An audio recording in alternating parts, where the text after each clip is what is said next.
MBBS ও BDS এর 2025-26 শিক্ষাবর্ষের ভর্তি পরীক্ষা আগামী শুক্রবার অনুষ্ঠিত হবে। সকাল 10টায় পরীক্ষা শুরু হবে, তবে পরীক্ষার্থীদেরকে অবশ্যই সকাল 8টা থেকে 9:30টার মধ্যে কেন্দ্রে প্রবেশ করতে হবে। গতকাল মঙ্গলবার স্বাস্থ্য মন্ত্রণালয়ের এক বিজ্ঞপ্তিতে জানানো হয়, এবার পরীক্ষার সময় 15 মিনিট বাড়ানো হয়েছে। তার মানে এবার 1 ঘন্টা 15 মিনিট পরীক্ষা হবে। 100 নম্বরের এমসিকিউ পরীক্ষায় প্রতিটি সঠিক উত্তরের জন্য 1 নম্বর পাওয়া যাবে, আর ভুলের জন্য কাটা হবে 0.25 নম্বর। 5 নম্বর হচ্ছে 40। পরীক্ষার্থীদেরকে স্বচ্ছ ব্যাগে রঙিন প্রবেশপত্র,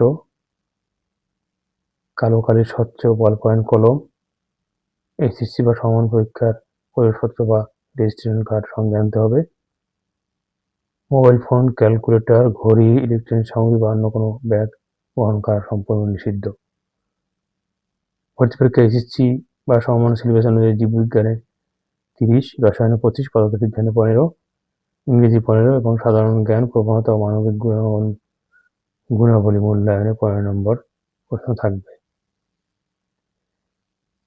সরকারি বেসরকারি মিলিয়ে এবার মোট আসন 13,051টি। এর বিপরীতে আবেদন করেছেন 1,22,632 জন। ধন্যবাদ।